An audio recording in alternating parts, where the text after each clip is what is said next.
নানাবিধ কারণে নতুন নথিভুক্তদের বিভিন্ন সামাজিক প্রকল্পে ভাতা দেওয়ার বিষয়টি আটকে ছিল। এহেন পরিস্থিতিতে নিজের লোকসভা কেন্দ্র ডায়মন্ড হারবারে নিজের উদ্যোগে ৭৬,০০০ মানুষকে বার্ধক্য ভাতা দেওয়া শুরু করেছিলেন তৃণমূল সাংসদ অভিষেক বন্দ্যোপাধ্যায়। কিন্তু অতঃপর অভিষেকের ভার বোধহয় কিছুটা লাঘব হবে।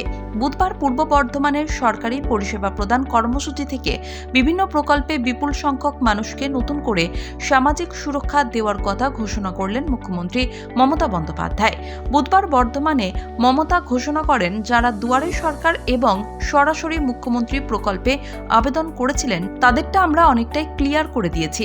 মুখ্যমন্ত্রী জানিয়েছেন, লক্ষ্মীর ভাণ্ডার প্রকল্পে ১৩ লক্ষ, বার্ধক্য ভাতায় ৯ লক্ষ, বিধবা ভাতায় ১,০৪,০০০, ১০ লক্ষ কন্যাশ্রী এবং ৮৫,০০০ রাজ্যবাসী রূপশ্রী প্রকল্পের ভাতা পাবেন। ফেব্রুয়ারির ১ তারিখে সেই টাকা সংশ্লিষ্টদের ব্যাংক অ্যাকাউন্টে পৌঁছে যাবে বলে জানিয়েছেন মুখ্যমন্ত্রী মমতা।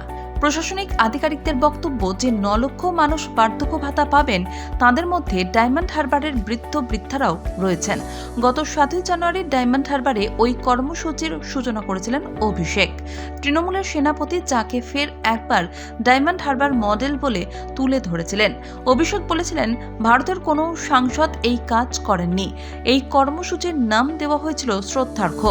বস্তুত অভিষেক আগেই বলেছিলেন নবান্ন চেষ্টা করছে, তবে নানা কারণে তা করা যাচ্ছে না। এমনকি গত ৭ই জানুয়ারিও রাজ্য সরকারের চেষ্টার কথা প্রকাশ্যেই জানিয়েছিলেন ডায়মন্ড হারবারের সাংসদ। ইতিমধ্যেই মমতার প্রণতি লক্ষ্মীর ভাণ্ডার প্রকল্পে উপভোক্তার সংখ্যা ২ কোটি পেরিয়ে গিয়েছে। তাতে যুক্ত হতে চলেছেন আরও ১৩ লক্ষ। লোকসভা ভোটের আগে যে সংখ্যা মহিলা ভোটারদের ক্ষেত্রে উল্লেখযোগ্য বলে মত রাজনৈতিক মহলের। বুধবারের সভা থেকেও মমতা কেন্দ্রীয় সরকারের বিরুদ্ধে আর্থিক বঞ্চনার অভিযোগ তুলেছেন। পাশাপাশি এও বলেছেন, কেন্দ্র টাকা না দিলেও রাজ্য সরকার সামাজিক প্রকল্পগুলি চালিয়ে নিয়ে যাবে। মমতার কথায়, এত সামাজিক প্রকল্প পৃথিবীর কোনো সরকার দেয় না।